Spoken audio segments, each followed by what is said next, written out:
O livro Minha Luta, do ditador Adolf Hitler, é uma mistura de autobiografia e de teses nazistas.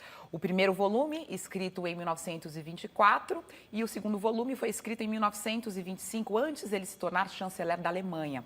Uma obra que gera polêmica. Deve ou não deve ser reeditada? É propaganda antissemita, racista, ou é um documento com um valor histórico? Ou as duas coisas? O Luiz Fernando Imediato, da editora que pretende lançar o livro no Brasil, está aqui com a gente. E o Fernando Kaczynski Lotenberg, presidente da Confederação Israelita do Brasil, que é contra essa publicação, também está aqui no nosso estúdio, para a gente falar um pouco sobre esse tema e entender.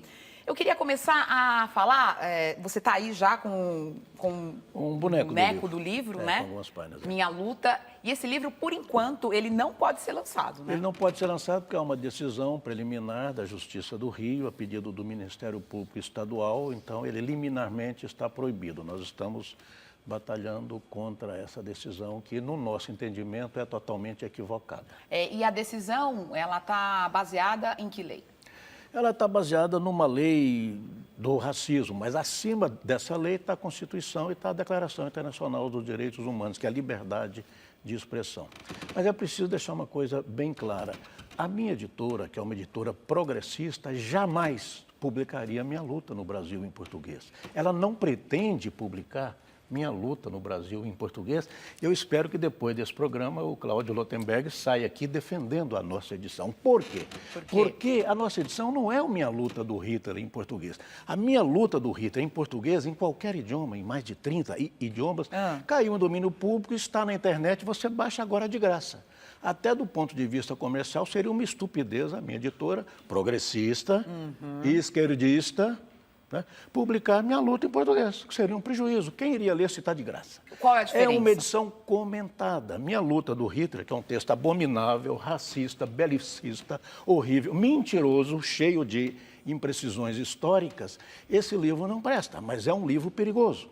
Então, eu estou prestando um serviço, inclusive, à comunidade judaica, aos jovens que todo mundo, por curiosidade, vai querer ler Minha Luta. É comentado página por página. O livro do Hitler tem 520 páginas. A nossa edição tem mil páginas. Por que tem 1000 páginas? Tem mais de 400 páginas de comentários de 10 historiadores norte-americanos. Tem 48 notas e apêndices de um historiador brasileiro e comentários, inclusive, do Carlos Reis, que é o fundador e diretor do Museu do Holocausto de Curitiba. Mas será que as pessoas vão ler essas notas? Eu acho que vão ler principalmente as notas, porque elas são muito críticas. De mais a mais é o seguinte, eu duvido que um neonazista brasileiro, analfabeto funcional, vá ler Minha Luta. Ele não vai perder tempo, ele não vai ter paciência de passar da página 40. Eu quero colocar você nesse debate para saber a sua opinião, que eu sei que é contrária, e que você desse os argumentos para a gente. Veja, a questão do que o Luiz Fernando falou é parcialmente verdadeiro, ou seja, o juiz se baseou nessa lei, se baseou na Constituição também e se baseou na Declaração Universal dos Direitos Humanos. A Constituição brasileira proíbe o racismo, a Declaração Universal dos Direitos Humanos proíbe a discriminação. Então, o princípio da liberdade de expressão não vigora sozinho, ele deve ser balanceado com outros princípios. É uma discussão jurídica. Nesse caso, não se trata de um documento histórico. Se trata de um escrito de ódio, se trata de um programa, de um partido político cujos resultados a gente conhece. Levou à morte milhões de pessoas, não só judeus, como negros, como civis, como soldados. E ele diz expressamente, negros, judeus, homossexuais, ciganos, essas pessoas não merecem viver, não merecem compartilhar o planeta conosco. Então, qual é o sentido disso? Nenhum. Então, esse livro, se publicado, felizmente ainda proibido pelo juiz, porque seguiu as leis do país, é um escrito de ódio e que incentiva, sim, comportamentos como a gente viu no Uruguai, semana passada, essa semana, onde um judeu foi assassinado a facadas. E você não acha que a não publicação do livro pode configurar censura? Acho que não. Veja, não se trata de censura aqui, não se trata de uma opinião, se o livro deve ser proibido ou não. Pela lei brasileira, pela Constituição e pelo Supremo. O Supremo Tribunal Federal já falou, no Brasil, escritos de ódio não encontram proteção no princípio da liberdade de expressão. Então, não se trata de uma opinião, é uma realidade. O livro como ele mesmo citou, está na internet, né? As pessoas conseguem consumir. Existe pedofilia na internet também. Nem por isso você vai publicar um livro sobre pedofilia. Existe apologia... Pedofilia. É diferente. A comparação é totalmente absurda. Eu estou vendo que o senhor é um homem inteligente, é um homem inteligente e merece o nosso respeito. Mas a comparação é totalmente estúpida. Pedofilia com nazismo não faz nenhum sentido. Na Alemanha, onde minha luta, o texto continua proibido, saiu uma edição comentada com 2.000 páginas. Não é? Então, eu cito aqui um colega seu, judeu, neto de 4 vítimas do Holocausto, neto, o criador do Museu do Holocausto, o senhor, como da comunidade judaica, deve conhecer. O que ele diz? Ele assina um prefácio do livro, judeu, criador do Museu do Holocausto. O clamor pela censura só se justifica por uma visão limitada da história ou por ódio e rancor. Ódio e rancor. Deixemos de ressentimento. Eu acho que vítimas de ódio, a gente pode saber melhor quem é. Deixa eu terminar, que eu ódio e ouvi o senhor rancor com foram toda contra atenção. as vítimas. Não se cura ódio com ódio. Cura-se ódio e rancor com educação e transmissão de lições morais e éticas. O que é a nossa edição? Como é a edição, a famosa edição alemã?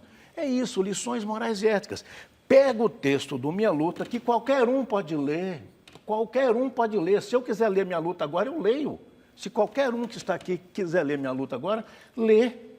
E os seus colegas israelenses compram em hebraico em Israel. Só no Brasil tem isso. Quer dizer, o Brasil é o país da jabuticaba e da censura. Isso é um absurdo. Não, o que eu queria que você comentasse é se essa edição, com os comentários, com visão dos historiadores e até comentários sobre os erros, ela tem um valor, na sua opinião? Eu acho que ela é absolutamente desnecessária. Mas o senhor não leu? Mas um minuto, ele precisa responder. Ele precisa responder. Precisa ler primeiro. Ele precisa responder. Claro, desculpe, por favor. Você pode estudar o nazismo sem precisar ver esse lixo que é esse livro Minha Luta. Você pode estudar outros fenômenos históricos a partir dos resultados que eles trouxeram, não das intenções. Então, essa é uma declaração de guerra. Então, acho, só para responder, a comparação com a pedofilia não é estúpida, ela é real. Se saísse um guia do estupro, né? Gente ensinando como estuprar pessoas, será que alguém publicaria? Não. Não. Por que não? Porque não é para publicar qualquer coisa. A liberdade de expressão não serve, há um ditado americano, eles falam, não serve para você gritar fogo num cinema que não está pegando fogo e assustar as pessoas. Então, ela tem limites e a ponderação constitucional no Brasil é muito clara sobre até onde ela pode ir. Para incentivar o ódio, para a discriminação e o extermínio de pessoas, ela não se presta. Alguns escritores lançaram uma manifestação de repúdio e também de proposta de boicote no momento em que a Geração Editorial anunciou que poderia publicar esse livro no Brasil, queria publicar esse livro no Brasil. Deu um exemplo de que seria uma possibilidade de venda muito grande. Ganhar dinheiro com ganhar dinheiro, que tem o símbolo nazista na capa, que teria o símbolo nazista na capa. Eu queria que você respondesse a essa Foi um manifesto questão. encabeçado pelo escritor Ricardo Lisas, que é totalmente ridículo e sem sentido. Havia amigos meus que assinaram esse manifesto e eu tive o cuidado e a atenção de passar e-mail para todos eles e alguns já voltaram atrás. Isso não teve a menor importância. Se Hitler deu a seguinte declaração, depois que era chanceler e ditador, se eu tivesse adivinhado em 1924 que eu um dia me tornaria chanceler, jamais teria escrito Mein Kampf. Por quê? Porque lá estava escrito tudo o que ele ia fazer e fez. Ele não foi levado a sério. Se ele tivesse sido levado a sério naquela época, 1924, 1926 até 1930, pela comunidade internacional, talvez o nazismo tivesse sido derrotado na origem, o ovo da serpente não teria germinado. Vou repetir, qual que é a minha intenção em publicar um livro de 1000 páginas? Não é jogar dinheiro fora. E essa coisa do Lisas, do manifesto, é um absurdo. Você ganha dinheiro com outras coisas. Deixa eu só acrescentar aqui. Não é só do Ricardo Lisas, tem outros professores e escritores envolvidos. E é uma crítica que você tem que responder, mas eu não queria que ficasse um debate pessoal, Não, mesmo não é porque pessoal, ele não não. está aqui. Então, só para você comentar. Não é pessoal não, porque está publicado. É uma polêmica escrita. É uma polêmica que está circulando na rede. E não somos inimigos, hein? não somos inimigos, eu e o Lisa, nós somos adversários nessa ideia. Mas eu queria concluir meu pensamento Pois não. do caso. Hitler não foi levado a sério. Agora, em torno do Minha Luta, no Brasil, há uma polêmica e um interesse muito grande. Não precisava ter tido esse interesse. Esse interesse foi despertado principalmente por parte da comunidade judaica, porque parte da comunidade judaica nos apoia, hein? Nós estamos com apoio de judeus Você está consideráveis. dizendo que a polêmica está ajudando no livro? Está ajudando a pessoas que vão ler o livro que está na internet. Eu vou repetir, gente, eu leio Minha Luta a qualquer momento. O senhor não consegue impedir, está na internet, está na vida, está no mundo.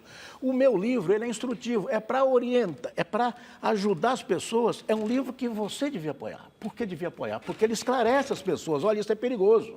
Porque como o Hitler não foi levado a sério em 1924 e até 1930, gerou essa tragédia. Milhões de pessoas Eu vou te mortas. interromper porque tem outras pessoas querendo participar do debate. Mas entenderam, mas eu concluí, né? Então, Você concluiu. É uma edição didática, é para esclarecer, ela é progressista. Nazismo é fazer propaganda do nazismo. Eu estou fazendo a propaganda antinazista e o senhor está contra. Não, eu estou contra a utilização. Veja, na semana passada, a professora Adriana Dias, da Unicamp, deu uma entrevista, ela tem uma matéria, há cerca de 300 grupos neonazistas no Brasil, que vão achar maravilhoso que saia a Minha Luta de novo aqui. Eles Vai têm dar acesso. combustível para ele, para seus atos, que não são só de ideias, eu insisto, são ideias que levam a ações violentas, a agressões e a morte de pessoas. Então, não são ideias no abstrato em que a gente está fazendo uma discussão sobre se isso convém, se isso não convém. São ideias mortíferas e o Brasil não precisa disso. O Gregório do Vivier, que está aqui no programa, está aqui no Metrópolis, também tem uma questão aí para levantar. Eu adorei o debate, estou adorando o debate aqui. Eu estava na dúvida sobre o que achar e eu acho que agora não tenho mais dúvidas. Eu sou terminantemente contra a proibição de qualquer livro, seja ele qual for, é mais uma edição tão bonita e comentada, se tiver sorte de ver ali. Eu acho que tem livros muito piores sendo publicados hoje no Brasil. O Olavo de Carvalho publica no Brasil, ninguém está falando que é crime de ódio, por exemplo. Não é uma edição nem comentada. Ou então mesmo Ali Câmara dizendo que não existe racismo no Brasil. Como é que isso pode ser publicado hoje no Brasil? Tantos crimes de ódio são publicados hoje no Brasil, com chancela e aprovação, sem edição comentada. Então, eu acho que isso daí, na verdade, eu acho uma bobagem, ainda mais uma edição tão bem comentada e tão bem feita. Eu acho que o Brasil tem uma tradição de censura muito grande, né? A gente é um país que está aprendendo a ser democrático. A democracia no Brasil tem 26 anos, 27 anos. Então, para mim, isso aí ainda é o exercício de a gente aprendendo a lidar com a divergência. Se fosse uma edição apologética, claramente, eu acho que, obviamente, isso aí deveria ser analisado e, sim, proibido. No caso de não ser uma apologia, de ser uma edição claramente comentada e crítica, eu acho ingênua, sobretudo, a proibição, porque ela não entende que um livro pode ser lido de mil maneiras, né? Eu acho que é muito importante, inclusive, a publicação desse livro, porque ele é claramente anti-ódio, pelo pouco que eu vi ali relendo. Esse é o meu ponto. Eu acho que o Ali Câmara e o Olavo de Carvalho não mataram ninguém, essa é toda a diferença. Desculpa, então, o racismo... isso não é censura, isso não é censura, eu vou deixar claro isso. Não se trata de censura, se trata da proibição de um escrito de ódio, isso é perfeitamente legal e não tem nada a ver, isso é uma confusão. Posso dizer uma coisa? Quando o Bolsonaro diz, por exemplo, né, ele diz que ele daria porrada num filho homossexual, ele não é responsável ao dizer isso? Pelas mortes homossexuais que acontecem todo dia hoje, inclusive? É claro que é. Assim como uma pessoa diz que não existe racismo no Brasil, ela também não é responsável pelo genocídio da população negra que acontece por parte da polícia? É claro que é. Então, acho muito importante a gente antes se preocupar com os nossos racistas, porque eles são muito mais nocivos do que os que já morreram. Esses racistas também estão no Brasil, atacando e vão ser julgados em Porto Alegre. Grupos neonazistas que usam essa ideologia. Então, não estamos no abstrato e não estamos comparando quem é melhor ou é pior. Isso a gente já sabe onde dá. Eu queria agradecer muito a presença de vocês aqui, foi esclarecedor, temos aí 2 pontos de vista e você em casa pode ter outro ponto de vista a respeito, concordar ou não. Muito obrigada pela presença de vocês.